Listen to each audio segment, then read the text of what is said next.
You ever stop to think about how your brain works on, well, different levels? Sometimes you're just trying to recall a simple fact, and other times you're trying to create something brand new. Today, we're climbing that very ladder, the ladder of cognition, and our guide?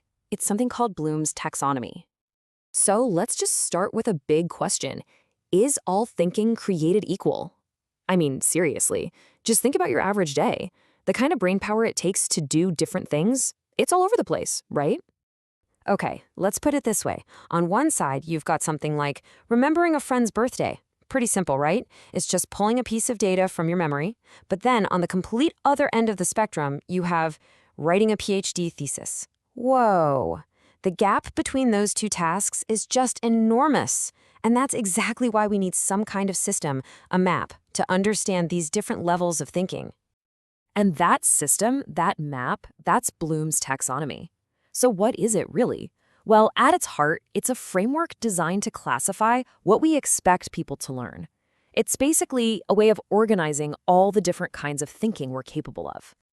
And this is not some brand new, trendy idea. Oh no, the work on this actually started way back in 1949 with a whole bunch of researchers chipping in. The original version came out in 1956, but the one we're really going to dig into today is the big revision from 2002. It's a game changer. And what's so cool about that 2002 update is this really interesting shift. See, the original taxonomy used nouns, kind of static words like knowledge or comprehension. But the revision, it switched to verbs, action words, remember, understand, apply. Now, that might sound like just a little grammar thing, but it's a huge deal. It changes our whole perspective.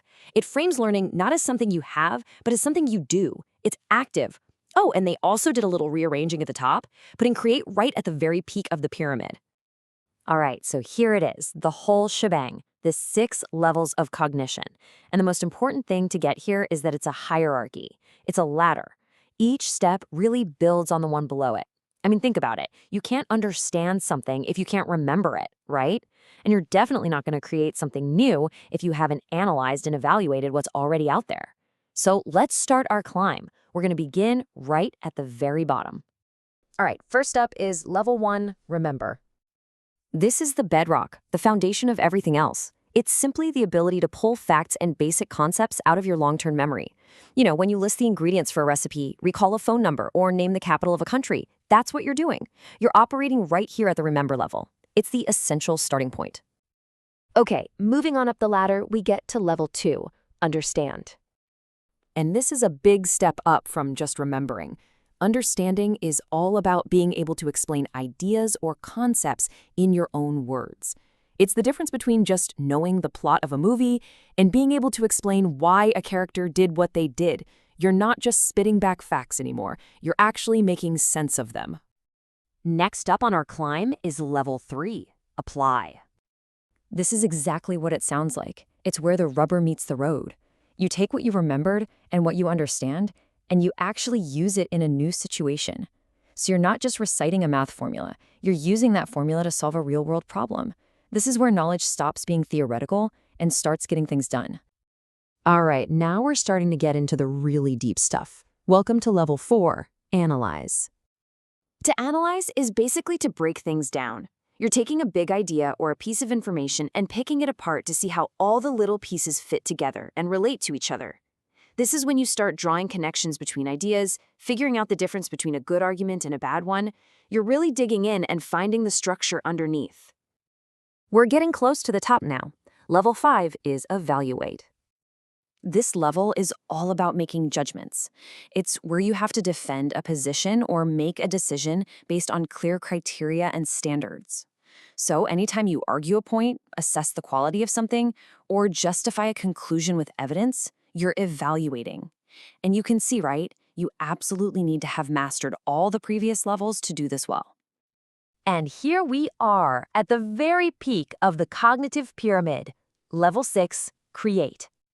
This is the big one. This is the most complex thinking skill of all. Creating is all about producing new and original work. You're taking everything you've remembered, understood, applied, analyzed, and evaluated, and you're putting it all together in a new way to build something that didn't exist before. So there you have it. We've climbed the whole ladder. But look, this isn't just some abstract theory for academics, right? The real question is, how do we actually use this thing? How does it help us in the real world? Well, here's one of the most powerful ways it's used. The revised taxonomy actually has two dimensions. On one axis, you have the six thinking skills we just talked about.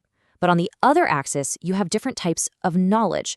We're talking factual knowledge, conceptual knowledge, procedural, like how to do something, and even metacognitive knowledge, which is basically thinking about your own thinking.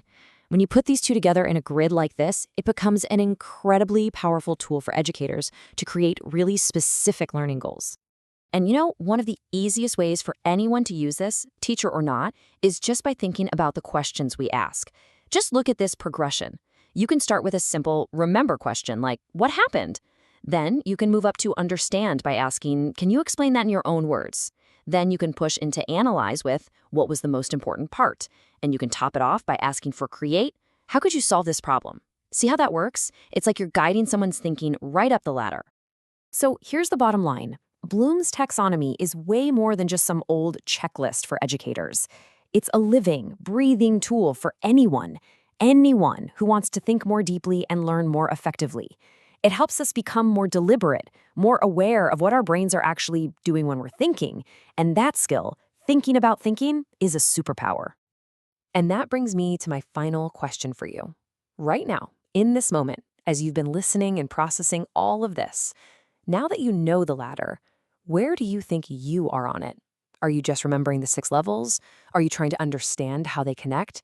Or hey, maybe you're already up at the top, creating new ways to use this in your own life. It's a cool thing to think about, isn't it?